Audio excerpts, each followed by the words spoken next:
ზოგადად ყველა ენერგიას აქვს თავისი მორალი და მორალი ეს არის ფიქრები და აზრები, რომელიც ჩვენს, ასე ვთქვათ, ტვინში არსებობს და არის ხელი შემშლელი და შემზღუდავი. მორალი არის მაგალითად მე რა კუთხით ვირჩევ ადამიანთან ურთიერთობას, მაგალითად ჭკვიანია თუ სულელი, კომფორტულია თუ არ არის კომფორტული.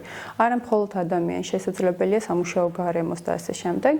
რეალურად ეს ხელს მიშლის მე იმიტომ რომ სიუცაიში ყველა ადამიანი არის ასე აღიქვამს და ასეც არის ვეთანხმები რომ ყველა ადამიანი არის შესაძლებლობა და ის თუ შენ შეხვალ შენს მორალში და მხოლოდ შენი გადმოსახედიდან აარჩევ ნებისმიერ სიტუაციას აქ მხოლოდ შენ დარჩები წაგებული.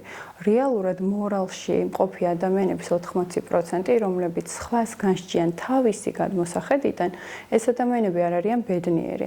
13% არის, რომელიც მეტნაკლებად თავისი ცხოვრებით არის დაკავებული, ასე ვთქვათ, და უკვე რეალიზაციას გადის და ხშირად უბრუნდება მორალისტებს ხოლმე და ასე ვთქვათ, არ არიან ბედნიერების სიაში და დანარჩენი 7% ეს არის, რომელმაც უკვე გადალახა ეს ყველაფერი, გამოვიდნენ თავიანთი მორალიდან, არ აინტერესებთ არავის ცხოვრება, თავისი პირადი ცხოვრებით ცხოვრობენ, არიან რეალიზებულები, არიან წარმატებულები, არიან ბედნიერები და აი იმ ადამიანებმა უკვე ისე ვთქვათ, თავიანთი პროგრამა გაარღვიეს, სადაც რაღაცა გარკვეული ჩარჩოები და შეზღუდვები არის, რომელიც ჩვენ ხელს გვიშლის იმისთვის, რომ ბედნიერები ვიყოთ და უფრო მეტად ვიმოქმედოთ.